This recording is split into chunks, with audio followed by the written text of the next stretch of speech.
and I'm sorry about it.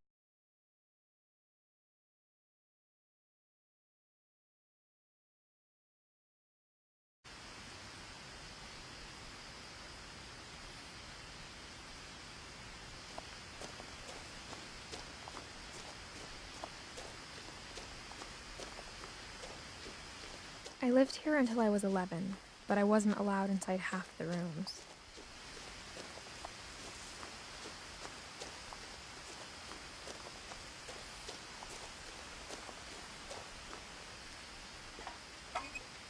Inside the mailbox were bills from 7 years ago, marked urgent, open immediately.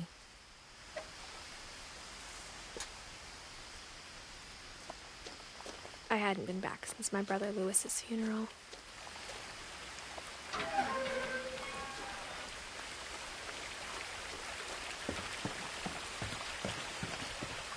In her will, my mother left me a key, but didn't tell me what it unlocked. Maybe she thought I'd know, or she thought that the mystery would be enough to bring me back.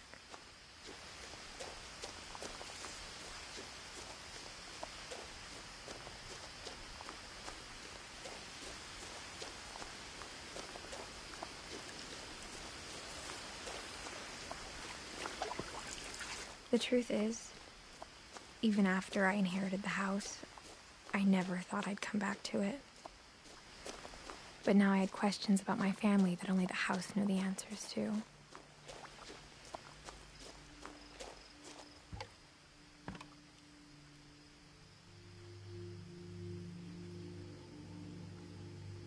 The woods around the house have always been uncomfortably silent, as if they're about to say something but never do.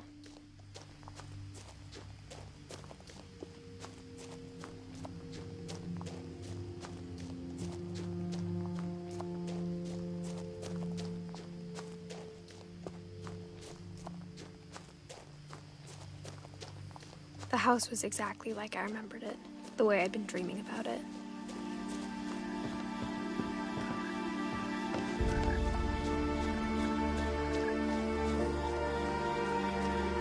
As a child, the house made me uncomfortable in a way I couldn't put into words.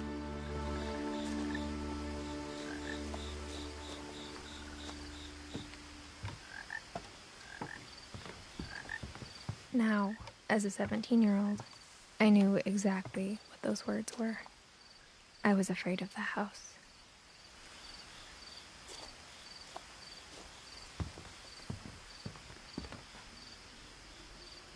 I hoped the key might unlock the front door. It didn't.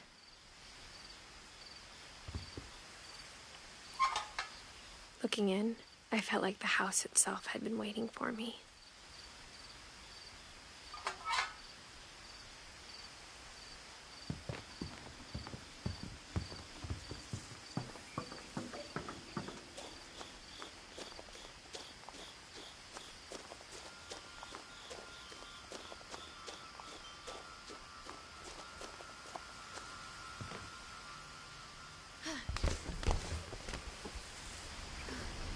Crawling through the doggy door used to be a lot easier when I was 11.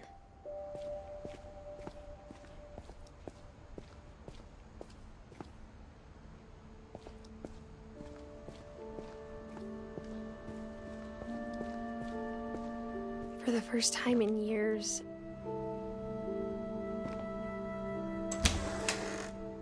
I felt like I was home.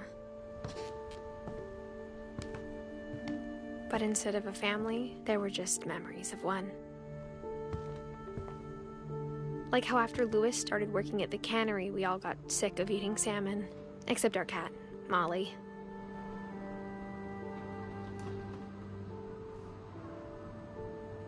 Or how only one restaurant would deliver to our house, so we had Chinese a lot.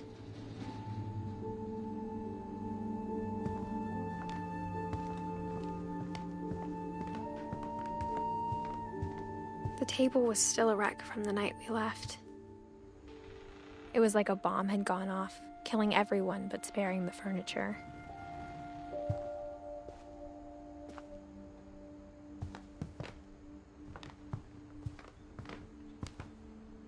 My mom was the only one of us who could imagine Great-Grandma Edie living in a nursing home.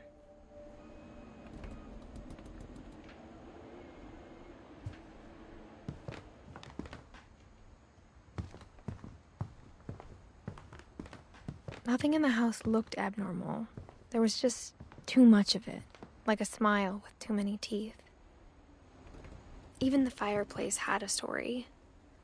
Edie told me the bricks came from the original house, after it sank.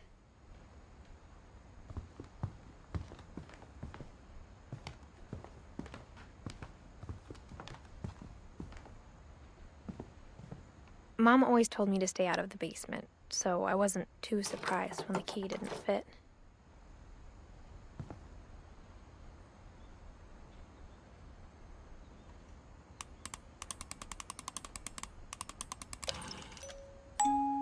Great-Grandpa Sven built a music box for Barbara, along with the rest of the house.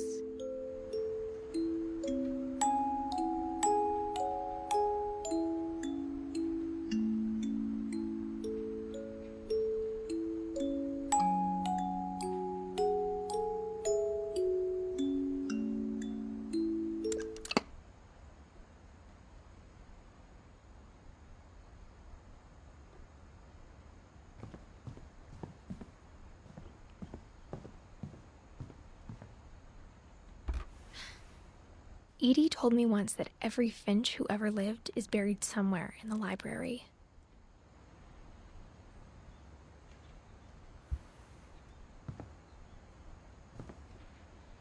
A lot of things got left behind in the whirlwind of that last night.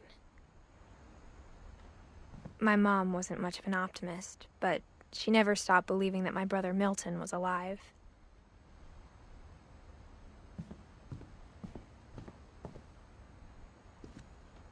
After Milton disappeared, Mom sealed up all the bedrooms.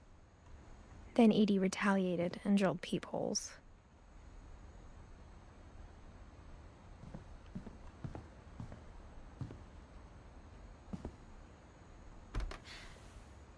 Molly always seemed like a girl I could imagine being friends with, if she hadn't died in 1947.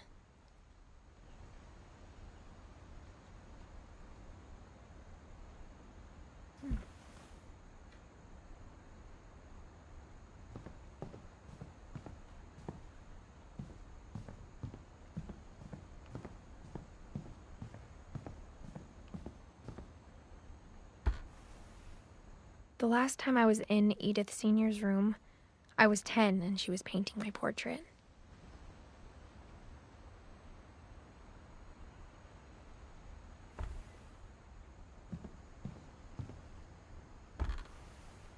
As a kid, I just assumed every house had peepholes and sealed rooms you weren't allowed inside of.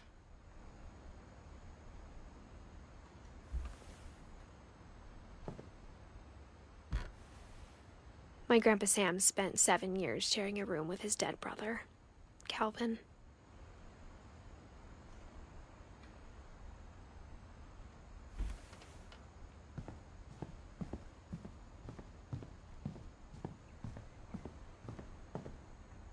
Whenever people ask me about my family, the first thing they always want to know about is Barbara.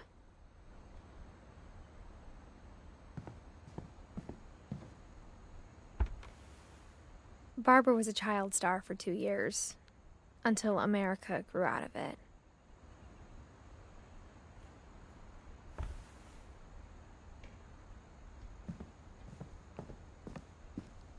Mom must have locked the third floor stairs on the night we left.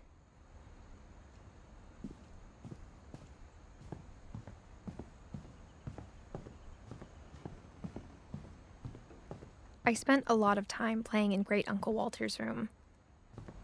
I think my mom sometimes regretted not sealing it up.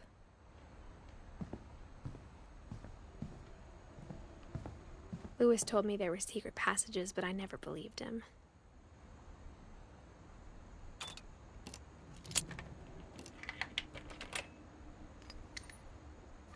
Turns out, my mom was really good at keeping secrets. Now it was time to find out what my mom had been afraid of.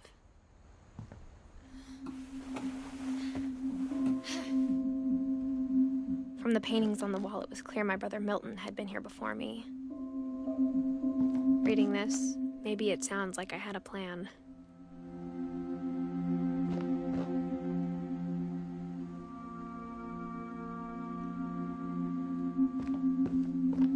But I had no idea what was behind that door.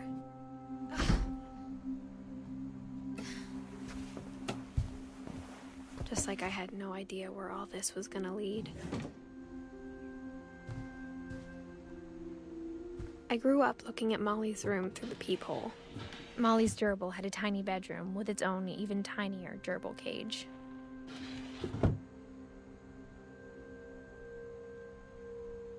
Being inside for the first time, I felt like I'd stepped behind a painting.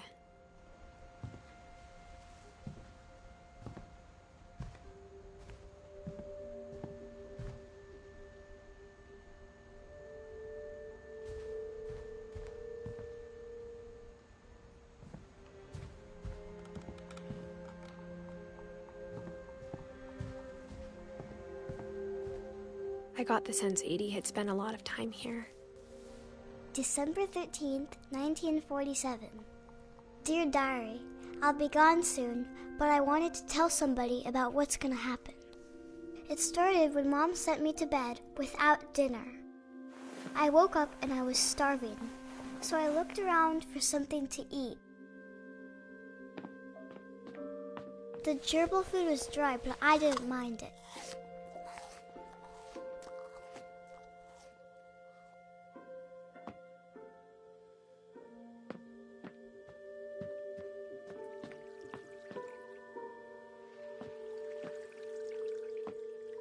I thought about eating Christopher, but I held back.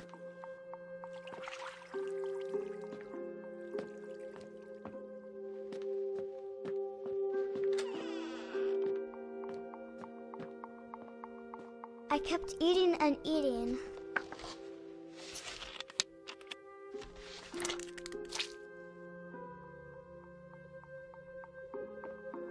I ate a lot of things that night.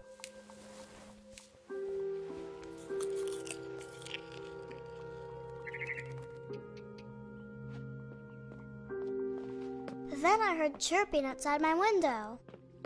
It was a barn swallow going back to her nest. I reached out for her.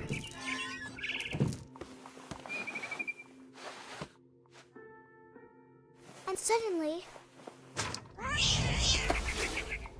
I was a cat.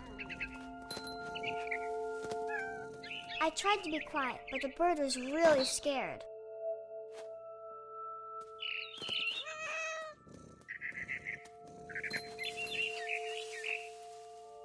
Mom and Dad didn't even look at me.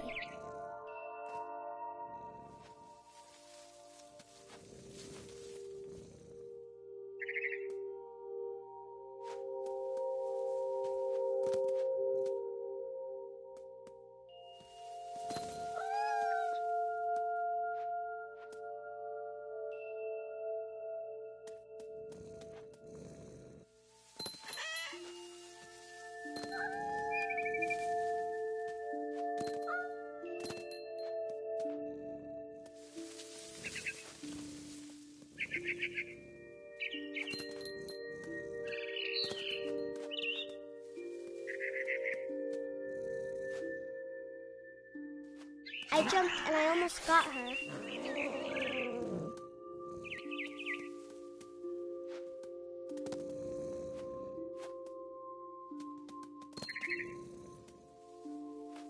I could tell she was getting really tired. Now I was up in the big tree. I promised Dad I wouldn't climb it anymore. All I cared about was eating that mama bird.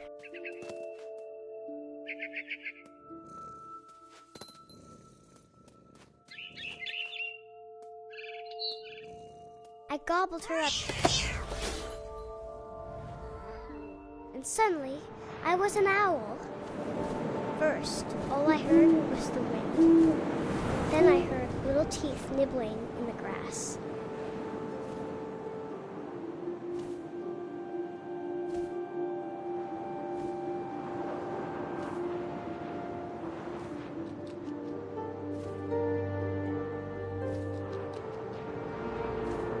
once.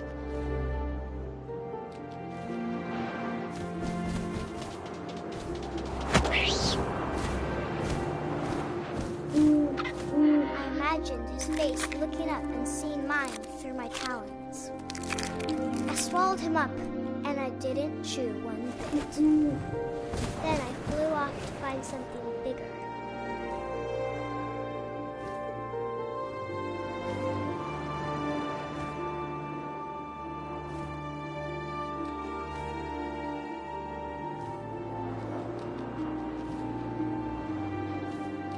A mama rabbit.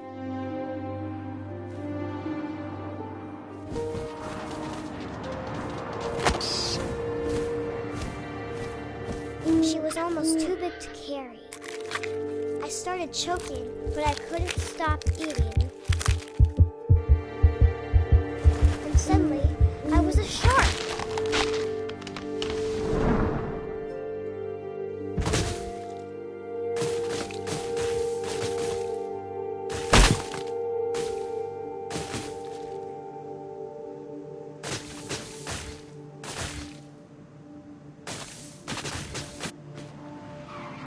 I rolled off the cliff and into the ocean. Now, I was hungrier than ever.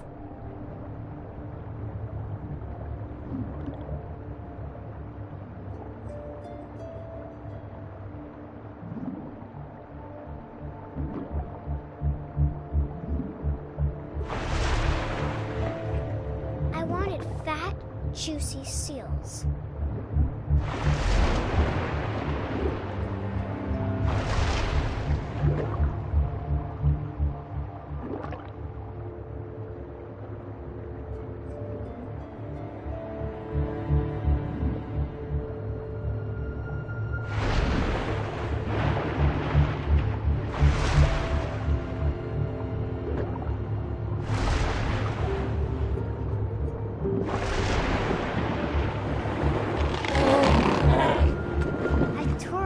Flipper, and it tasted really good.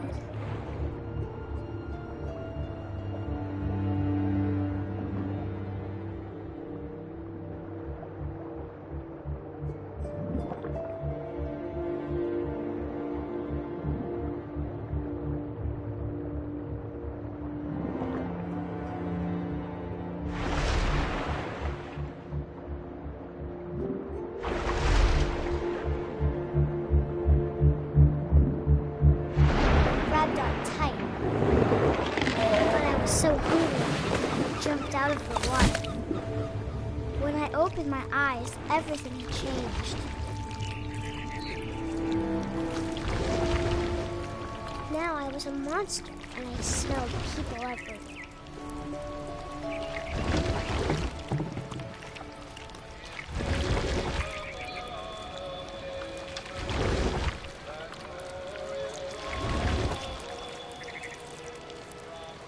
I was big, and I moved real quiet.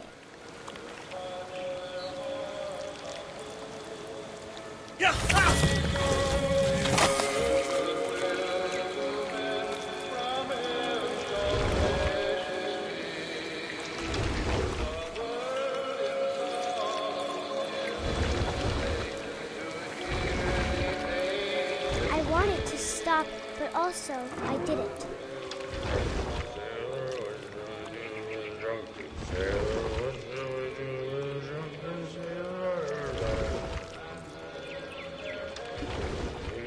Belly with a rusty razor, his belly with a rusty razor, his belly with a rusty razor. What shall we do with a drunken sailor? What shall we do with a drunken sailor? What shall we do with a drunken sailor? Bed with the captain's daughter, bed with the captain's daughter, bed with the captain's daughter. What shall we do with a drunken sailor? What shall we do with a drunken sailor? What shall we do with a drunken sailor?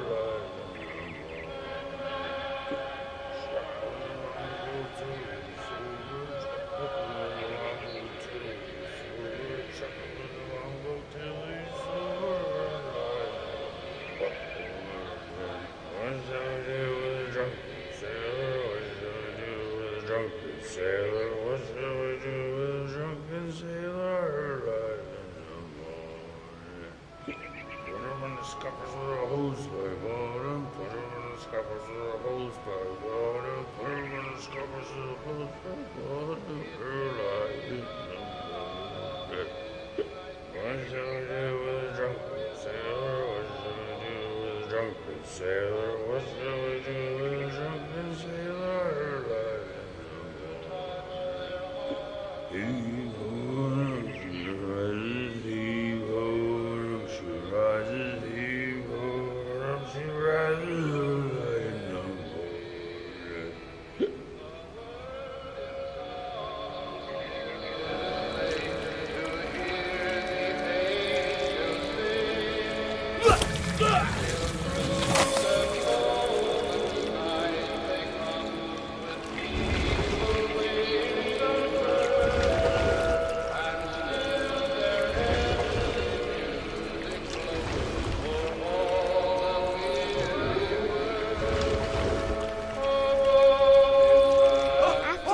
Passenger, I was still hungry.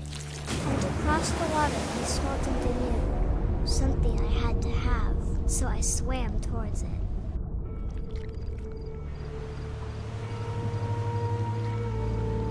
I slithered onto the sand, and the good smell went into an old pipe.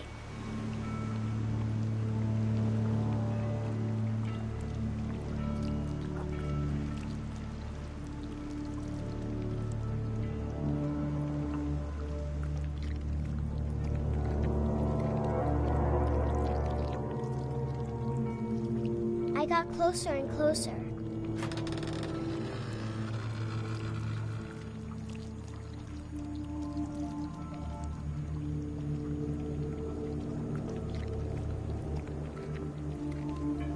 All of my stomach started growling. And suddenly, I was me again. I held my breath for a long time, but I couldn't hear anything. I think it's waiting for me to fall asleep. But it's not going to wait much longer. It needs to feed, and we both know I will be delicious.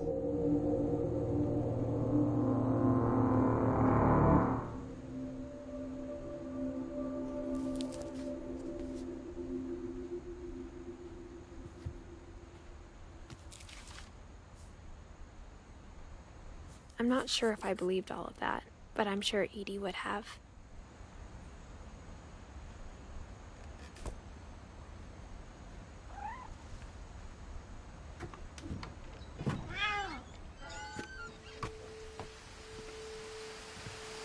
This will be obvious later, but my mom never told me any of these stories. Edie would have, but Mom didn't like bringing up the past. Though, when we adopted a stray kitten, she was the one who named it Molly.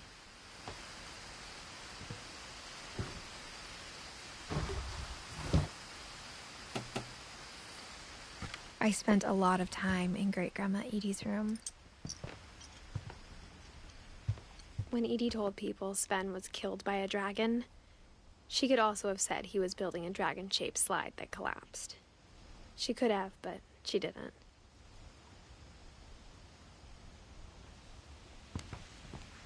One summer, they evacuated the island, but Edie refused to go. For a few weeks, she was a celebrity.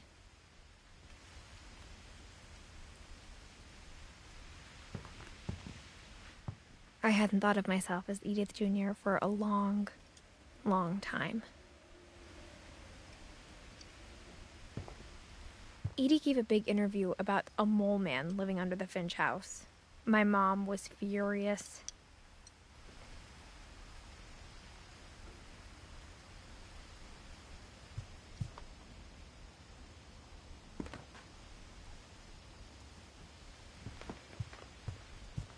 Her room was like a museum.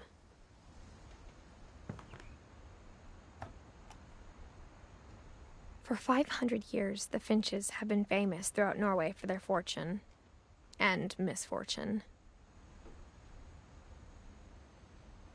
Odin Finch buries the latest victims of the family curse his wife Ingeborg, and their newborn son, Johann. On January 7th, 1937, he set sail with his family and his house, hoping to leave the curse behind. But 40-foot waves off the coast of Washington send the house and Odin to the bottom of the sea. Odin's daughter Edie, with husband Sven and baby Molly, step ashore on their new home, Orcas Island.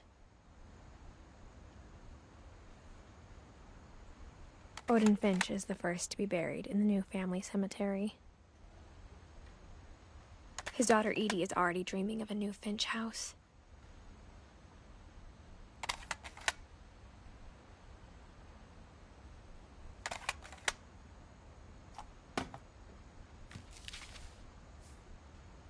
Whatever's wrong with this family, it goes back a long ways.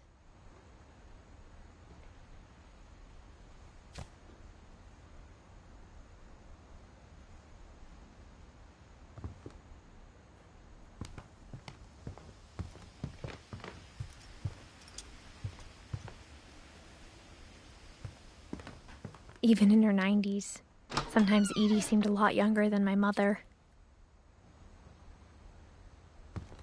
The only trace Grandpa Sam's first wife, Kay, left on the house was the pink bathroom.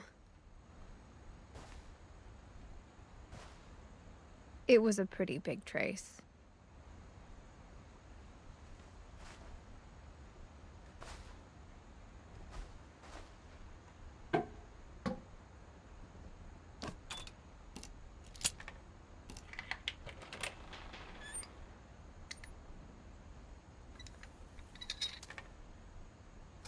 There's a secret in this bathroom.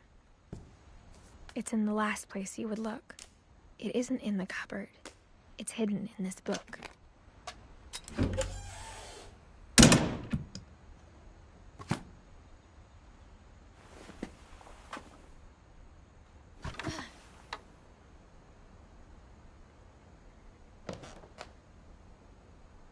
Sven gave Sam an old camera he'd refurbished. He never put it down.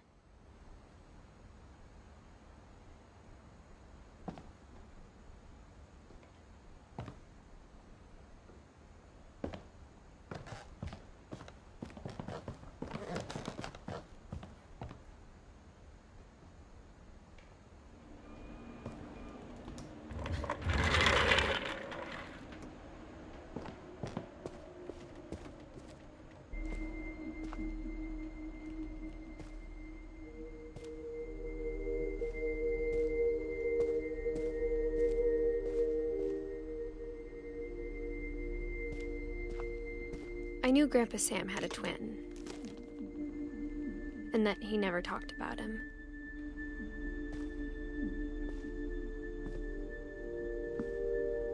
I guess my grandpa didn't like history any more than my mom did.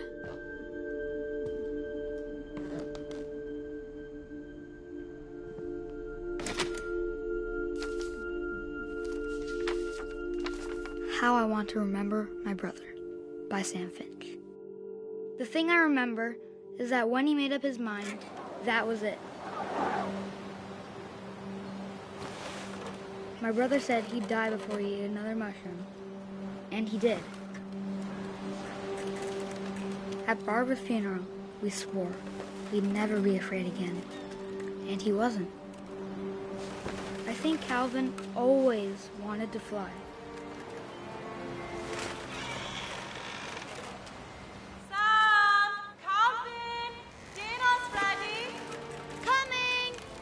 But that day, he finally made up his mind to do it. I told him going around was impossible.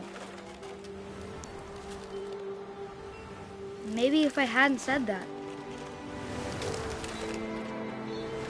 Calvin, I'm not gonna tell you again. Maybe if the wind hadn't picked up. Then maybe he'd still be here. But I doubt it. I think he'd already made up his mind. That's what I want to remember about my brother.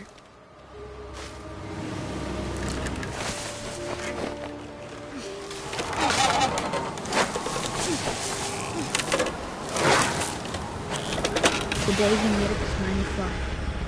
And he did.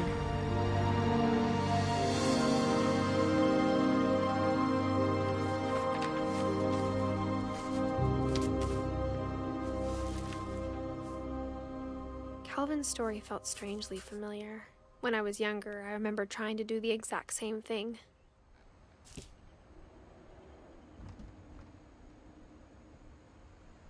After the funeral, Edie roped off Calvin's half of the room.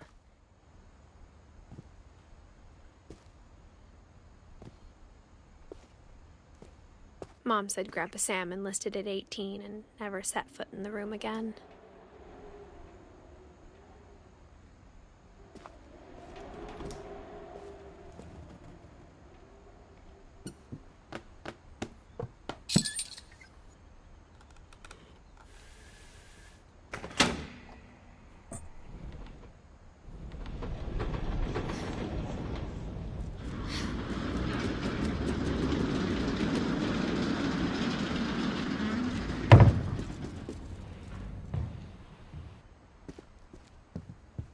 The passages were a pretty tight fit. They'd obviously been built for smaller hands and bellies.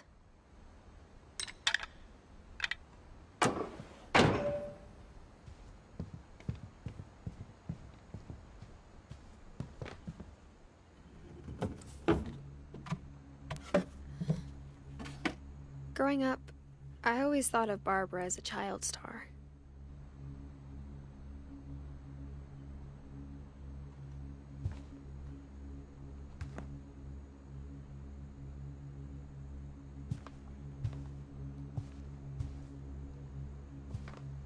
I never thought about how hard it must have been for her afterwards.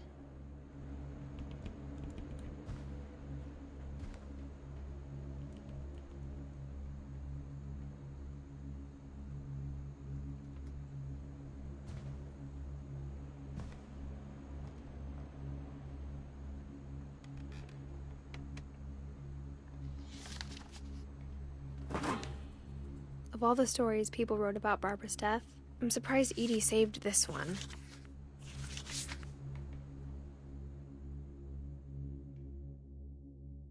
Old Jack here with another ghastly tale inspired by America's most unfortunate family. I'm calling it The Surprise Ending of Barbara Finch. As a child star, Barbara was famous for her scream.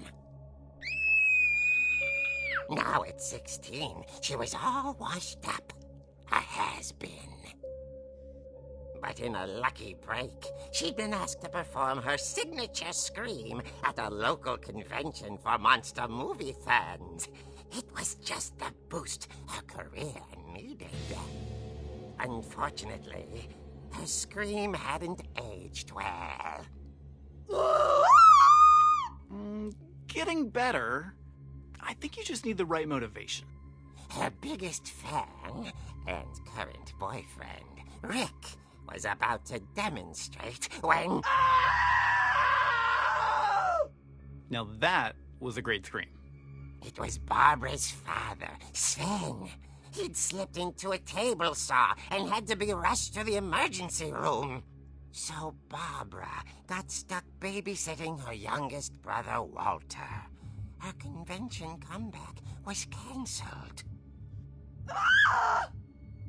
Okay, I'm hearing frustration, but I'm not hearing terror. What if I tried... A gang of hoodlums in Halloween masks have been terrorizing Orcas Island tonight. Police are urging residents to... That came from the basement. You're right! Also, I loved your delivery on that. Why is your basement door locked? Because my dad likes making puzzles and secret passages. There's a key hidden in the music box. The secret is to keep winding and winding until finally the key pops out. Thanks, babe. I'll be back in a sec. 20 minutes later, Rick hadn't returned. So Barbara went to look for him, right on cue. She reached for the music box. and as she wound the key, she listened for Rick, but the house was silent.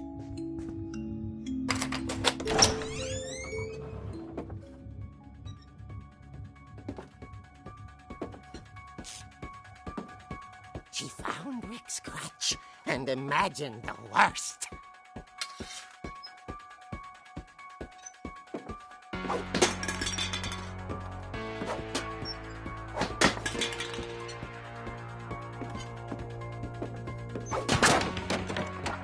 The gang's leader is the infamous Hookman killer, Dr. Carl Hamill, who impaled and then ate his family 10 years ago tonight.